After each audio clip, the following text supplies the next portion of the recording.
Okay, tell us about yourself. Who are you? What do you do? Well, I work for Chrome Hearts. I'm a territory sales manager, I like to say. I don't like the word rep. I've been with Chrome Hearts. It'll be 10 years in July 15th. Before that, I was with Oakley as a rep in Chicago, Illinois area. And before that, I was in sports marketing for Oakley. For about 2 years, I did all their surf, skate, and snow events and kind of grassroots stuff. So, I've been in the industry almost 20 years, about 18 years. Yeah. So, yeah. Another, just like me, I'm in a long time, couple decades. Long haul, a lot of stories, a lot of fun times on the road, and that's kind of like what you kind of have to dedicate when you're in this business is being on the road and kind of getting to know a lot of different characters, accounts, and seeing some good stuff. So. Right.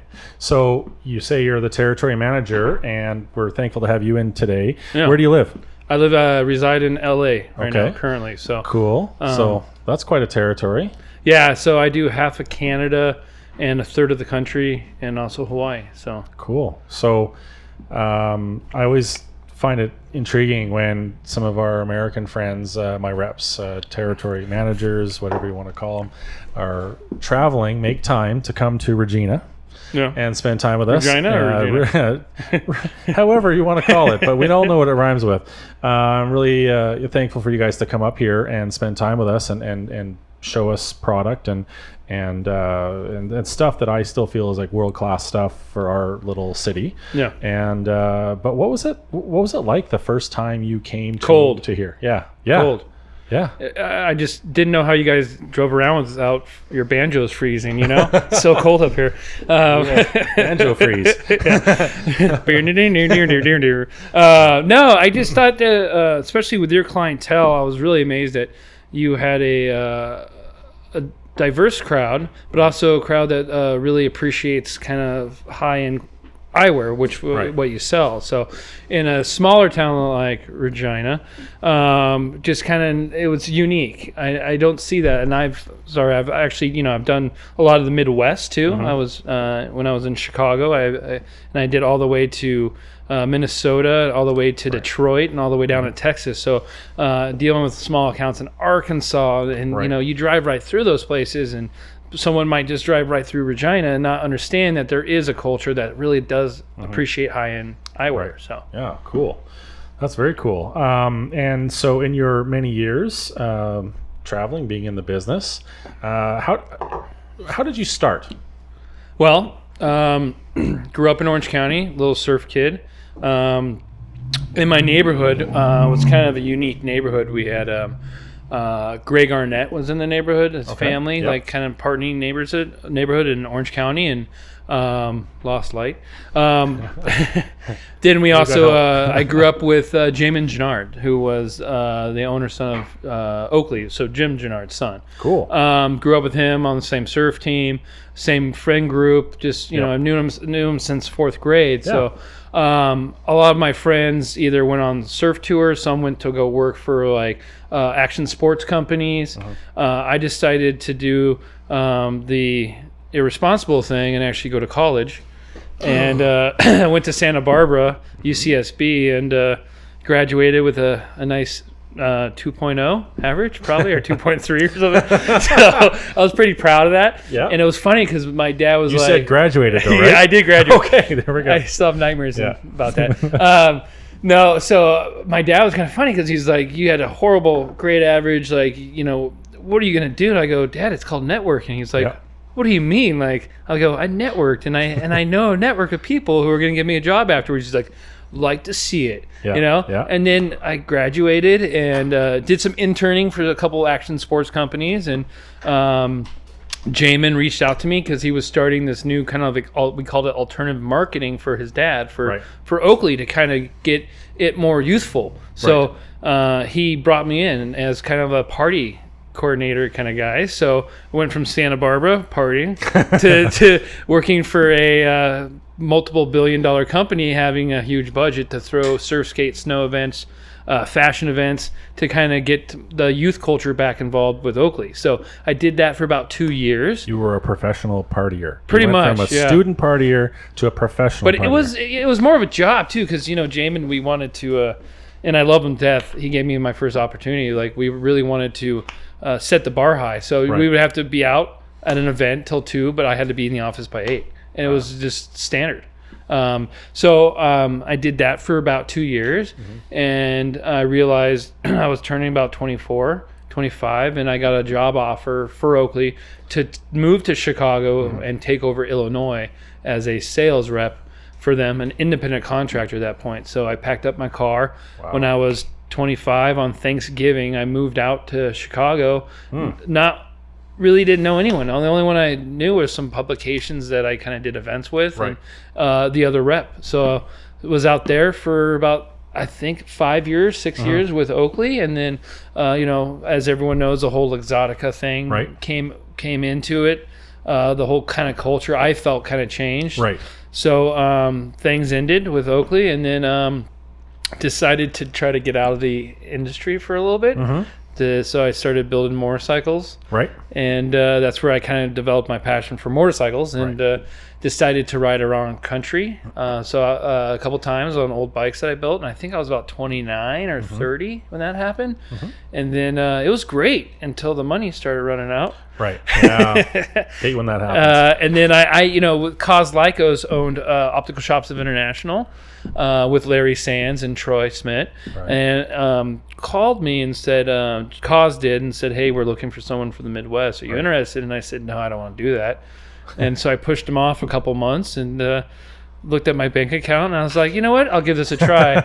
And they brought me in, and ever since I really got to hold Chrome Hearts and kind of experience it, I've been hooked ever since, and I've been with them, for 10 years now, almost. Yeah. So Wow. So then I was in the Midwest for them for another 5 years, till about 35, 36. I was doing the whole territory, a lot of driving. Right. Chicago to Minnesota, great accounts up there with Stephanie Art Optics. Right. Yeah. Going out to Detroit, a lot of people in Twin Site, awesome account. Going all the way down to I did Texas, in Austin, and some good people in Dallas. And then I just they gave me the opportunity to move back out to LA, so I can be close to my family, and that was about 4 years ago, 4.5 years ago. So now I've been in LA. So Right on. Right on. That's quite the journey. Kinda, yeah. But yeah. A lot of road warrior style, and hanging out with accounts and getting to know like some really cool people. There's a lot of good folks and good souls in this business. Well, for sure. I think so, and there's a lot of characters too. Yeah. And do you have any kind of cool stories? Maybe you could, man. maybe not mention any names to protect the guilty or the innocent. I mean, point me in the right direction for a story, and I'll talk your ear off. Well, okay. So for people listening, there might be industry people who kind of know the road warrior, life and stuff. But then there's also maybe people, that are just kind of tuning in that. Come to SPEX. A lot of stories I got to keep on the, because I have a girlfriend now. So. Yeah. But how can you describe, I guess, some interesting stories that people outside the industry might appreciate, like a cool, just funny story or different things that have happened? You're really kind of stumping me. What comes to mind? I mean, Vegas, I think, always comes to mind. Yeah.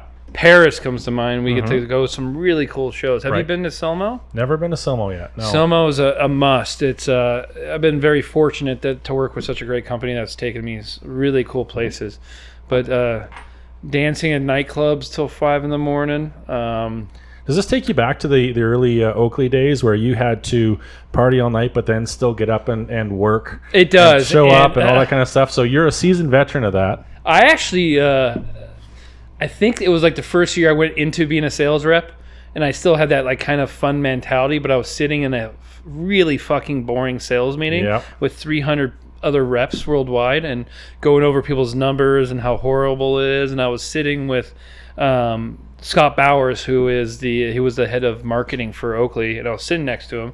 And he's like, he looks at me and goes, "This fucking meeting's boring, dude." And I go, "I'll be right back." Yeah. And so I went to my hotel room because it was a convention center in Dana Point, and I decided to dress as Elvis and run through the meeting. So I put a Elvis wig on, some glasses, the Elvis top. Now You just happen to have that stuff kicking around. for some reason I used to wear a lot of costumes. Okay. I bring them to sales meetings and wear costumes.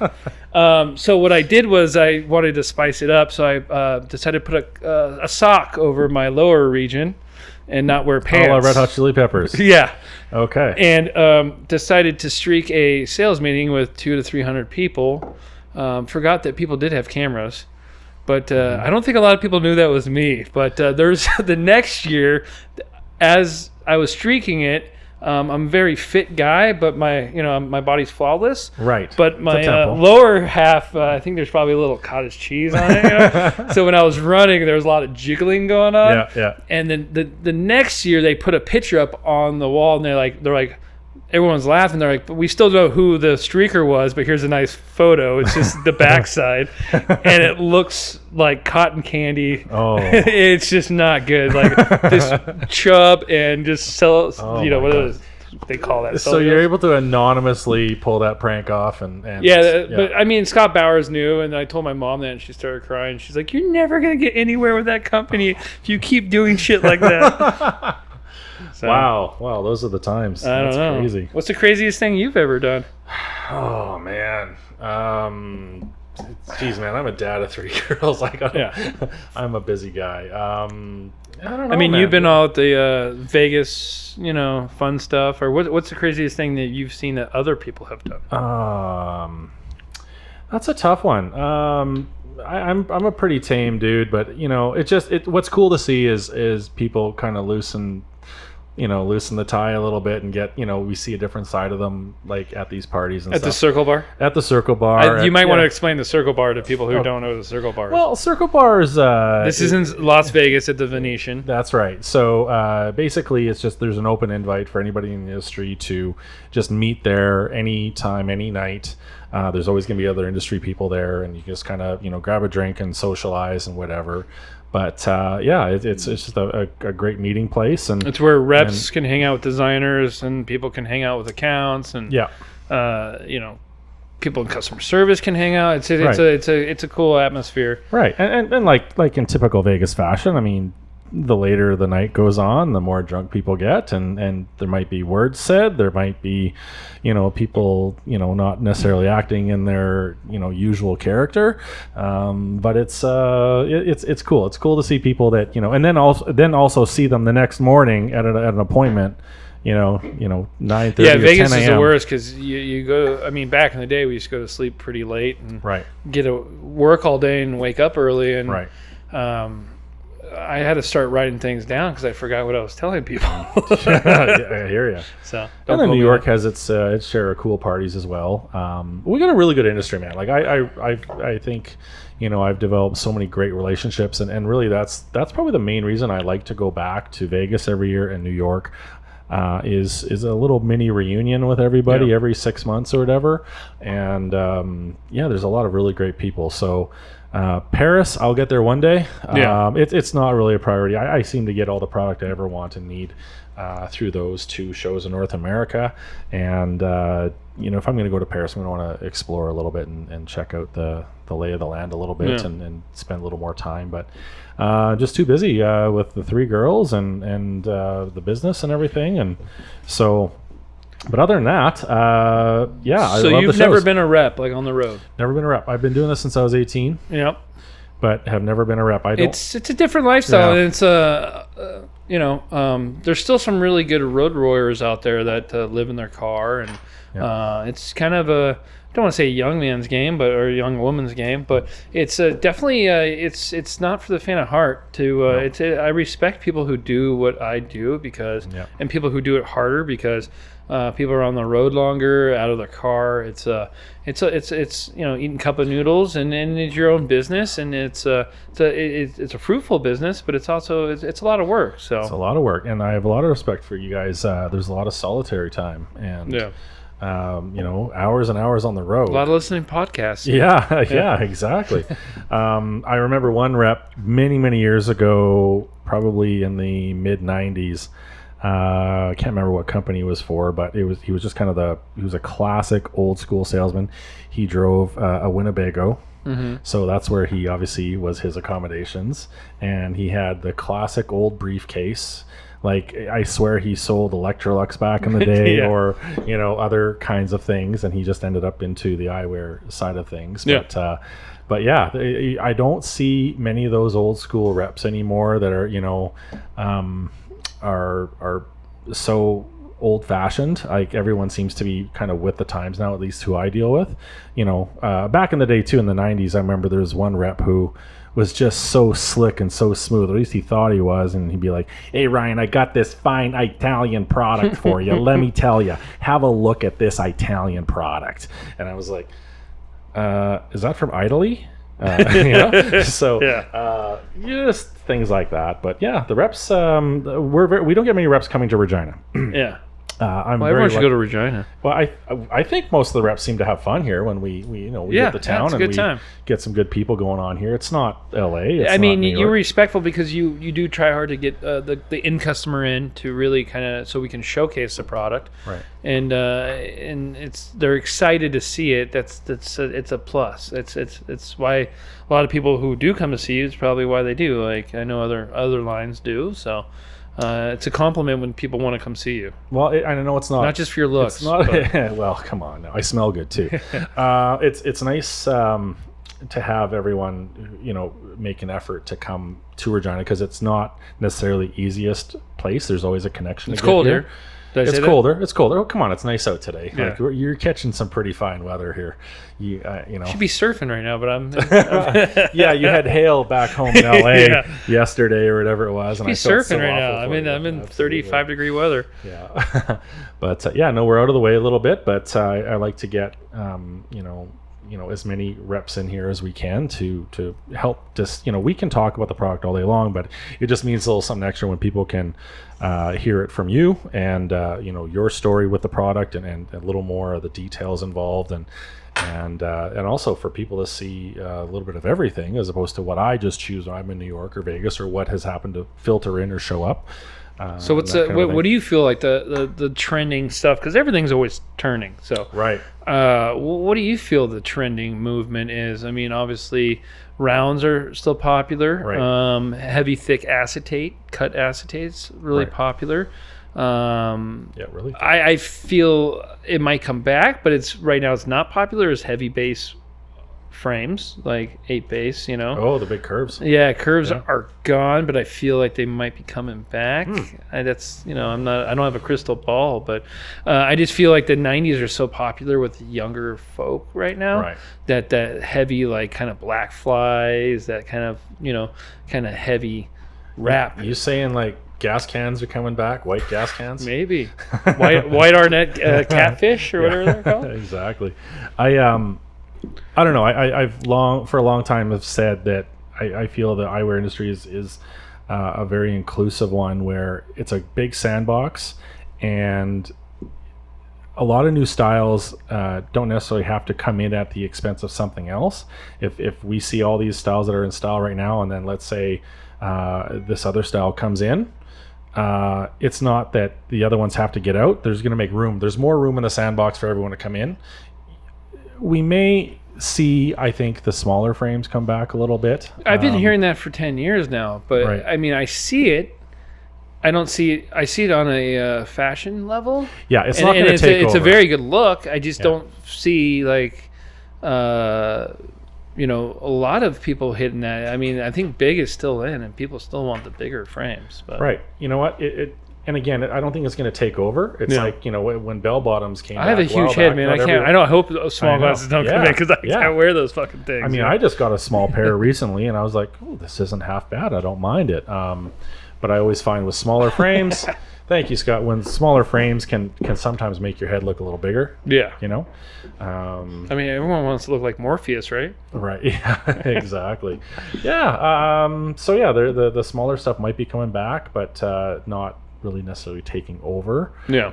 So I think it's kind of cool. I've seen a lot of people were asking for lighter frames, but I see people kind of going back and saying, I want the heavy kind of look again, which Right. is nice. Like, I want a frame to look like a frame, not just like air light. And There's something too about the size of frames being thick and heavier looking, but still feeling super comfortable. All the great manufacturers are seeming to carve out better bridge fits. Yeah. And so when they can sit better on your nose. And I think I see a lot of frame fitting going more universal. yeah. Like for many style of bridges, up in shallow or Right. which is great because then you don't need to have alternative fits, all kind of stuff. So, Right. I've been enjoying some drill mounts again. Yeah. And tints. I've always been a big fan of tints. Solid tints, I think, are coming back. Yeah. I've been a big transitions fan. I think it's just handy because I don't have to have a darker tint all the time. It can kind of change with me, but I could still have a little hint of it. I mean, all my friends I ride motorcycles with, I always tell them to get a transition, even if they don't have a prescription. Yeah. It's just handy to have something that goes clear to dark Yeah. in different light situations. I like putting a mirror on top of that then too, Yeah. especially for motorcycle riders. So people who don't know the eyewear business right now, they're probably falling asleep. Right. Yeah, exactly. They want to hear me stripping stories. Yeah, exactly. Okay, do you have any other cool stories? We're going to wrap it up here pretty quick. And I mean, I just no. No? Yeah. I do, but they're probably in the vault. We probably need a couple more Yeah. of your keg beer. Yeah, thanks. We're enjoying Rebellion Amber here today. It's a great local brew. Thanks to Rebellion Brewing. I bought it, but thanks for them to supplying us with the beer all the time. It's one of my faves. So thank you, Spencer, for joining us That's today. it. End of interview. That was Yeah. quick. I Yeah. didn't Quick. get to storm off or It's anything. like, well, you can try. We could do that. I want to get pissed. Like, I can't answer that. I mean, we don't have to talk about like everything, but if you want me, I can definitely bring up some shit. But No, it's good. I think we're next good. time I come in town, we can do a longer one and Yeah, I think that'd be get good, people's feet wet with this one. So. perfect. Okay, thanks, buddy. Thanks. Appreciate it, and we'll see you next year. Alrighty. Okay, that's it for the Specs by Ryan podcast, Shady Business, and stay tuned. We're going to have some other episodes coming up. So thanks for watching and thanks for listening.